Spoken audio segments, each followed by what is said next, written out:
Okay guys, no, may gagawin tayo ulit na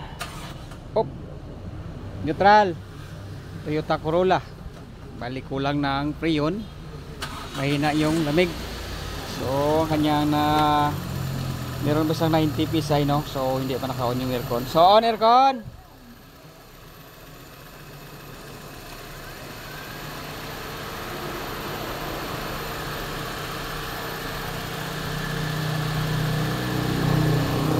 Okay, so ang kanyang working nasa 10 PSI na lang, balik kulang na siya. May lamig siya pero bitin. Okay, so share natin to guys kung anong makikita natin na problema dito. May nakita ako dito na sa compressor din, yung body ng compressor naglalangis, tapos yung plate ng kanyang compressor sa may tama yung wheel seal. Pero before yan, no, tanggalin natin yung evaporator sa loob para check check natin una yung evaporator. Pag wala, so punta tayo sa compressor, no. So yan, so tanggalin natin yan yung evaporator sa loob. Okay, off na, off. Okay, ito na yung evaporator. Pabisoy.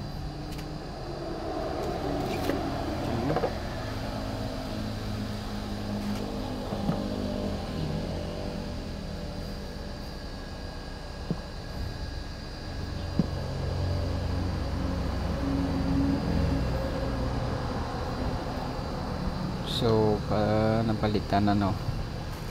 Hindi ulit siya palit. So ulit test na natin guys para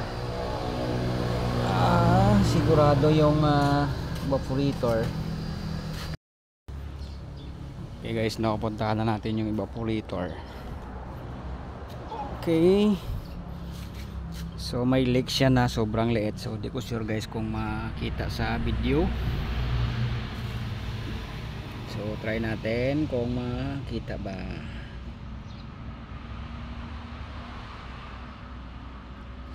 Yan guys, so kung makikita ninyo, may leak siya na sobrang liit. Yan. Yun o, ito.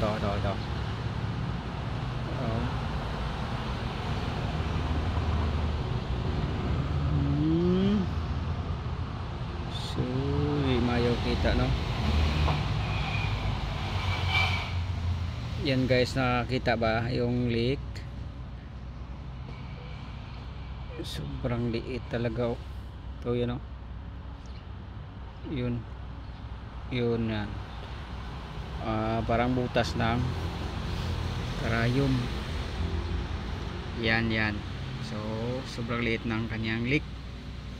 So marami pong mga ganitong leak guys, no. So minsan yan matapalan yan ng langis, mawawala. So maraming technician yung madadali ng kanyang leak. Sobrang liit. Bihira lang yan malalabas kasi pag matakilid mo yung evaporator tapos tapalan siya ng langis, mawala. Ayan, no. So nasa gilid lang siya, pero yung evaporator medyo luma na, no. So inform natin si customer kasi gusto natin na palitan na lang to. Baka i-build natin dito, baka sa next doon sa kabila naman or sa mga ibang gilid na naman. Yan. So dapat guys, mag-leak test na evaporator, ibabad nyo yung mga 30 minutes o mga 1 hour para sigurado po. Kasi kanina nababad namin to mga 30 minutes, wala siyang leak. Pero mga before na mag 1 hour, lumabas na may leak na siya guys. So dapat double check po tayo dito sa evaporator. Okay, tapos dito sa compressor, so nakita ko dito ang kanyang plate naglalangis din. So siguro yung wheel seal medyo may damage na rin, no? So ipatanggal natin para makita natin, kasi pag kailangan palitan natin yung shaft seal. Okay. Okay, so ito binatanggal natin yung compressor. Yan, so yung body niya, so hindi naman siya masyadong basa ng oil. Dito lang guys sa kanyang pulley, oh. Sobrang dami ng langis. Yan, oh. So ito yung kanyang plate. Yun. So pag ganito guys, no, may tama na po ang kanyang oil seal. So palitan natin to ng oil seal pag mag-approve yung owner guys, na gagawin na natin yung kanyang compressor, then yung kanyang evaporator. Inform natin siya kung willing siya na palitan na din, no? Okay.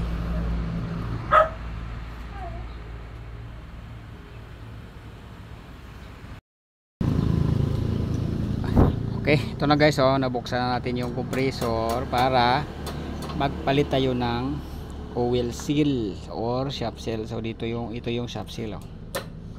So ito yung papalitan natin, tanggalin natin to. Tapos ito yung bago na kabit natin. So kanyang mga o-ring, ni-check ko po, balik natin to. Good pa naman, wala man siya mga corrosion. Tapos hindi man siya lumulubog dito sa kanyang pinalalagyan, oh. Yan, good pa. Okay, so flapper valve, inisal natin yan ng konti. Ito, tanggalin natin yung mga black oil. Pero good pa po yung compressor ni sir, no? So ito yung ginagamit natin na shop seal guide para dito. Yan, para hindi bungi tong carbon ng shop seal. So improvise lang to na shop seal guide. Kasi ito nabili ako sa online. So hindi magkasya doon.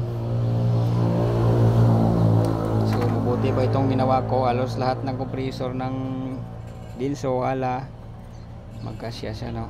So tapos manipis lang siya. Ito sobrang mga kapal, hindi siya masyadong magpit dito. Okay.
guys, no? So after natin mahigpitan yung 5 Allen bolt, siyempre mag-leak test tayo bago ikabit para i-check natin yung mga o-ring, tatlong o-ring na binalik lang natin, no? Then yung head na o-ring, then yung oil seal para ma-check natin, guys, no? Ayan. Okay. So okay na, good na po ating ginawang compressor. So balik na natin yung pulley para maikabit na doon sa unit.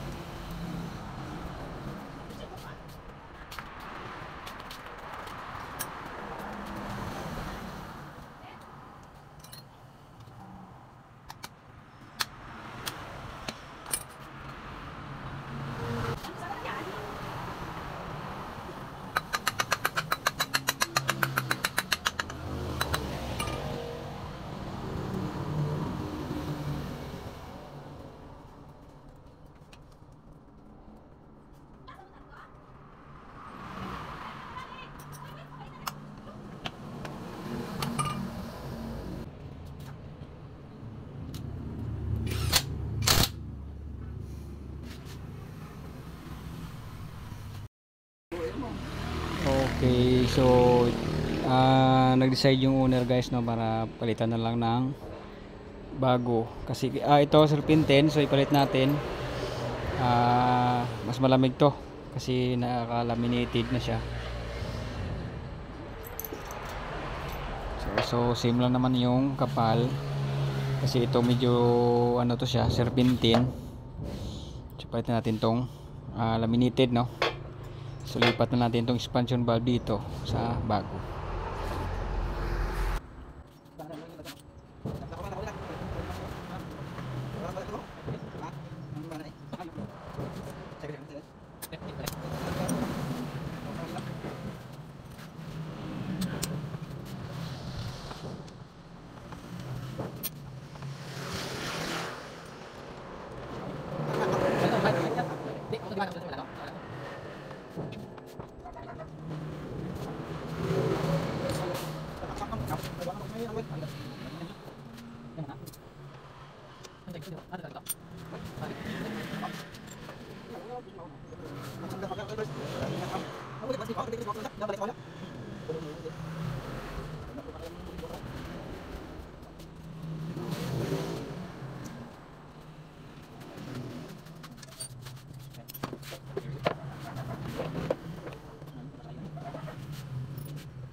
Okay, so symbol natin, guys, para maibalik na sa unit.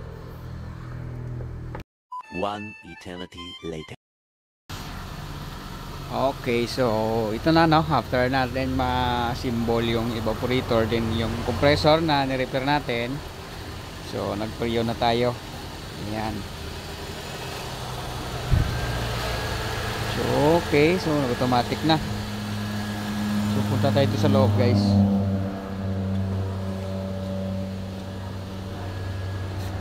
Alright, yan. Yan natin ang ilaw. So dito naglagay tayo ng temperature para ma-check yung ano, hindi masyadong kita, guys. So ayan, meron tayo nakuha na 11.1 degrees yan. So automatic na siya, guys, no? So tataas siya ulit. Yan, so nag-automatic ng ating unit.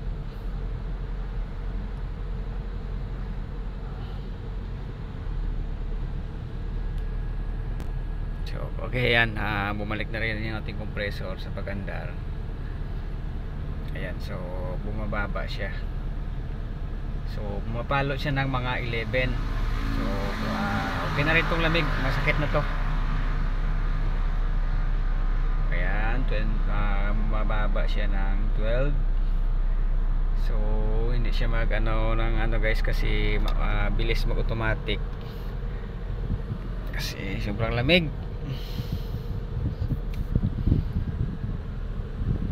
Okay, so So yun lang ating ma-share dito guys, no? So at least alam niyo kung ano yung ni-repair natin sa unit. Kahit anong sasakyan na aircon problem, so pag gagawin natin, i-share natin kung ano yung sira at ano yung palitan natin, no? So kung may mga unit kayo, anong unit man yan, so mag-subscribe na kayo para updated kayo sa mga gagawin natin sa mga aircon. So yan lang guys, no? Maraming salamat po sa panonood and God bless po.